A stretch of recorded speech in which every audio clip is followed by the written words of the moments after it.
I would say for this week, especially coming off of the disappointment of last week, I've really liked the intent of our team in practice. I think they've been very intentional with the work that we're trying to put in.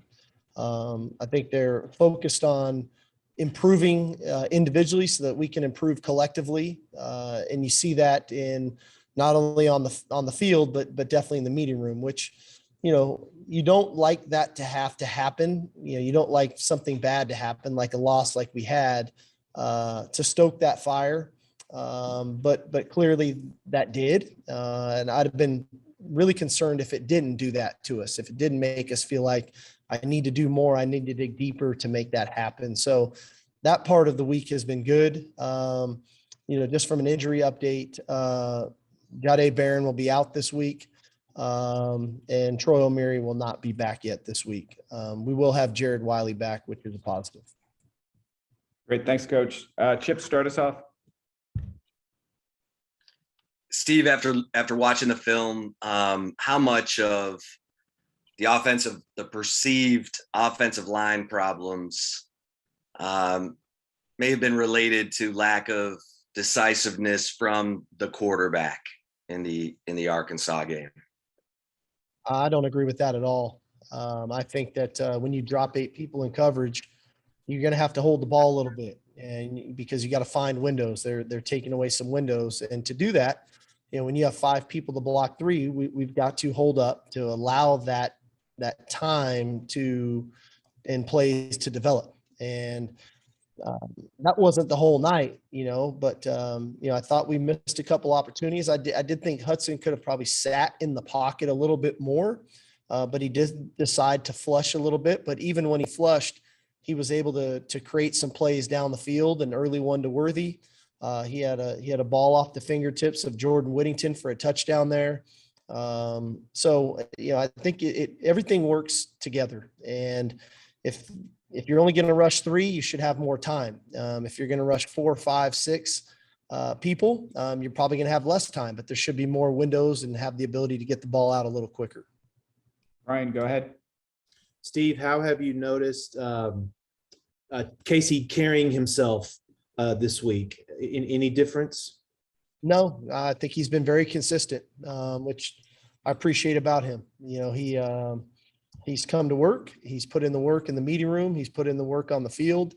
He's asked good questions. I think he trusts his process and his preparation, which is a great space to be in. And I think you can find that space, when you're a 4th-year player, that you've been through it. You know what it looks like. You know how to get yourself prepared to play.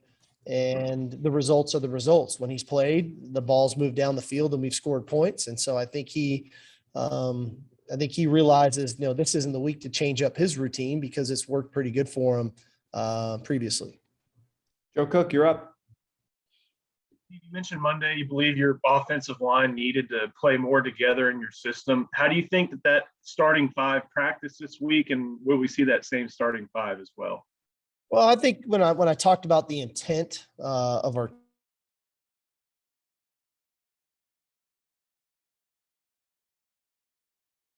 in the approach of them, working together, playing together, finishing blocks, sustaining those blocks, but again, being a cohesive unit. It's not about one guy. It's about understanding where my help is coming from, understanding the calls internally to deal with, leverage of defensive linemen and leverage of where linebackers are, and then trusting the calls and working together.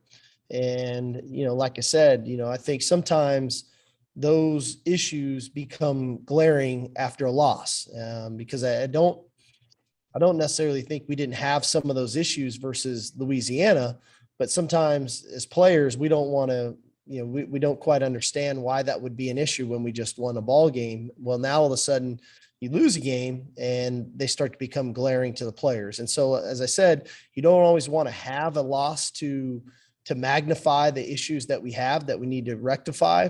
But sometimes that's needed. And I think this week was definitely that case. Dennis, you're up. Coach, it seems like Casey really handled himself like a pro when he wasn't named the week 1 starter. In turn, what have you seen from Hudson? It could be a disappointing situation. How has he handled himself? I think he's handled himself well. I mean, let's be real. I'm sure there's a level of frustration for him. He wants to be the starting quarterback too. But as we've touched on with Casey in the past, and it'll be the same with Hudson. Hudson's going to play Saturday night. And I fully anticipate when we play him that he'll play well. I think Casey's earned this opportunity to become a starter in this ball game. And then we'll really have to reflect, coming out of this game of moving forward, what it's going to look like when we head into Big 12 play. Kirk, go ahead. Yes, Steve, have any of your backups earned more playing time against Rice and moving forward because of their play against Arkansas and their practice this week? Well, I think when you look at the wideout position, obviously we tried to get those guys in there a little bit more last week with Marcus Washington and Calvante Dixon. And obviously Dixon made a couple nice plays. But as I've impressed upon him this week as well, it's, to earn the playing time, you have to earn not just what you do on game day, you earn it throughout the week in the way you practice, the way you prepare. So hopefully that resonates, and I think they've had a good week of work. So that's just kind of one example on that front where hopefully we can get a few more guys going. Chuck Carlton, go ahead. Steve, I don't expect you to reveal any state secrets here, but it's no secret that we saw more of the quarterback run game when Casey was out there. Does that become more of an option for you with him starting in terms of, a dual threat quarterback? Not really. We actually only called one play where he potentially could have pulled it and ran, and he did. The rest of those were off schedule, him tucking the ball down and running. Those weren't designed runs. So that's his style of play. So I think some of that is going to be based off of the way a play goes or the game goes if he tucks it and runs a little bit more. But, our offensive scheme really is going to change as much. We have that in our system. We definitely don't major in it. So it really wasn't much of a difference, when we call runs for the quarterback. Terry, go ahead. Coach Sarkisian, thank you for being with us today. Yeah. Knowing full well that Casey Thompson will need a lot more reps and more playing time to develop his skill level, but are we, from a mental preparation standpoint, are we witnessing an athlete's progression from being an elite player to maybe an NFL ready player? That seems like a long ways away, quite frankly. I'm not everything we do in development of our players is to develop them, to put them in the best position to be successful when their number's called on game day. I do think too, every player in our program, we have a responsibility to help them fulfill their dreams of playing in the National Football League. And exactly when that clicks, when a player is NFL ready, I don't know that. I don't know if there's a science to that. I think we're just trying to continually build their resume of the things that they do well. And, clearly Casey's a really good player. He prepares really well, and the opportunities that he's had in his time here at Texas, he's performed. And ideally, I think for him and for us, he would like just to keep playing well and find ways to get better. And the NFL ultimately would become a byproduct of him performing well in college. And now he's got to build that resume to hopefully make that happen. Nick Moyle, go ahead. Yeah, Steve, just wanted to ask about Xavier Worthy. Only 3 receptions over the first 2 games, but he's averaging about 25 yards a catch. I'm just curious, how would you evaluate these first 2 weeks for him? And then do you envision him sort of growing into that role as a consistent big play threat for y'all? Yeah, I think we need to find ways to continually get him involved offensively. Clearly last week, the passing game was, relatively irrelevant. We just couldn't get it going. I thought it was relatively effective in week 1. But he is going to be a big part of that. I love what he brings every day. I think he's a very mentally tough kid. I think he works at his craft. I think he's very smart. He has a high football IQ. And obviously, he has elite speed and he's electric with the ball in his hands. So we would be remiss not to try to get him the football. There's nothing he has or hasn't done. We just haven't been able to get him the ball as much as we probably would have liked here in the first 2 games. Danny Davis, go ahead. Steve, is there anything about this Rice team that specifically sticks out to you or is a area of concern going into this weekend? I think this is a very well coached football team. I think Coach Bloomgrim, I've known him for quite some time, his days back at Stanford.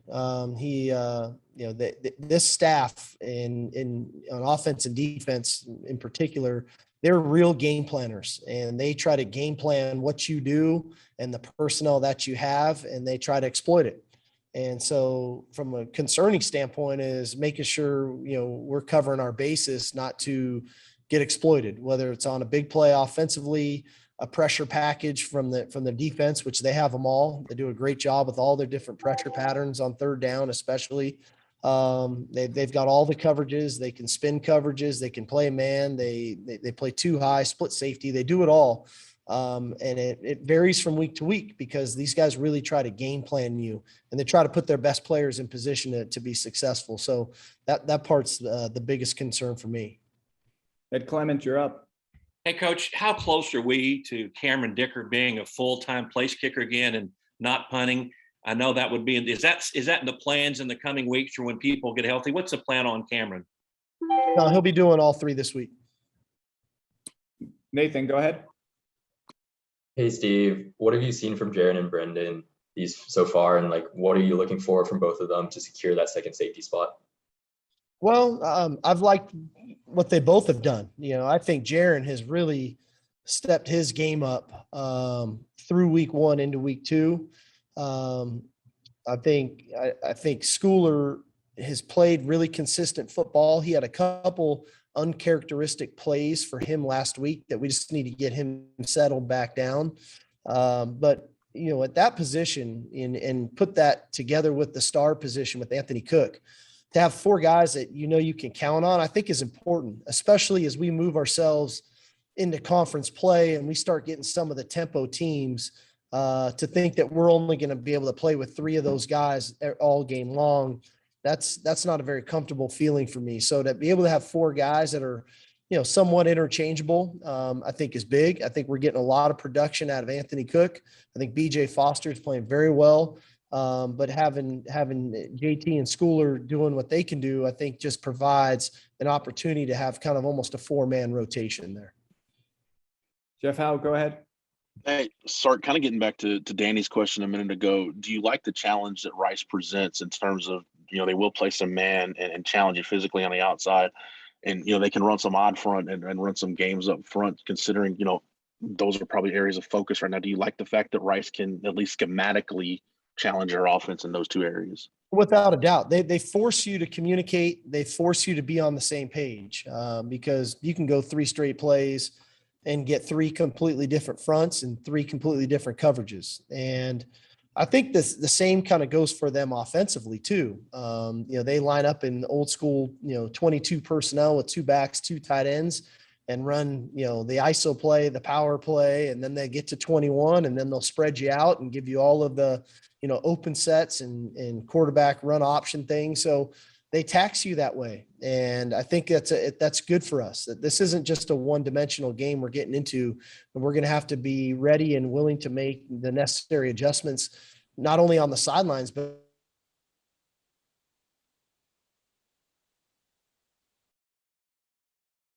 For a few last ones, Onward, go ahead. Coach, one quick one and then a follow-up. Will Hudson continue to hold on kicks, or does Casey now move into that role? And the second question I have for you is, outside of a win on Saturday, what do you want to see from your team this week that maybe you didn't see last week? Yeah. Hudson's going to hold. He's definitely a holder for us on field goals and PATs and whatnot. You know what I want to see from our team? I want to see us play a disciplined, physical brand of football that doesn't make the unnecessary or unforced errors, but that also maximizes and capitalizes on opportunities when they present themselves to us.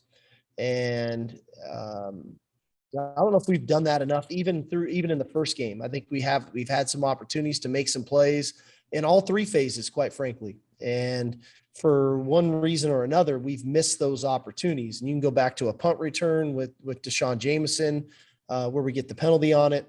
You can go to, a couple missed opportunities down the field on some throws last week. You can go to some opportunities to get the quarterback on the ground to get ourselves off the field. Just those types of things, those maximize those opportunities are big, but you got to get yourself in position for those opportunities. And that's where you need to play disciplined football. You need to play a physical brand of football, and you have to control the line of scrimmage. And if you don't control the line of scrimmage, you're going to have a long day. Doesn't matter who you're playing. Time for two last ones. Chip, go ahead. Steve, what was Jahdae Barron's injury, and what is the timetable for Barron and O'Meary? Troy, at this point, I would imagine probably week to week. Jahdae is going to be out probably about 3 weeks. He's got a knee sprain. Last one, Cole, you're up. Steve, kind of going back to Anthony Cook, for him to be able to do what he's been doing inside the nickel, with him especially making plays against this kind of secondary, what you've seen him in the run and what you've seen him in coverage, what does he do for a challenge against a guy who's more of a hybrid player like Jordan Myers? Well, Jordan, I really love his game because he lines up at tailback, he lines up at wide receiver, he lines up as kind of an H-back at tight end. And so he's part of the issue for us defensively. The taxing issue is, where is he? Because he's a very versatile guy. I think for Cook, it's staying consistent to what he's been doing. I think that the star position is a unique one because we ask him to cover like a corner, right? He's playing man-to-man on a slot receiver. We ask him to blitz essentially like a linebacker coming off the edge, and then we ask him to tackle like a safety, right? When run, spit, and get to the edge. And so you need to be a very versatile player. So I think it's two guys that are versatile in their own way that probably will mix it up pretty good Saturday night.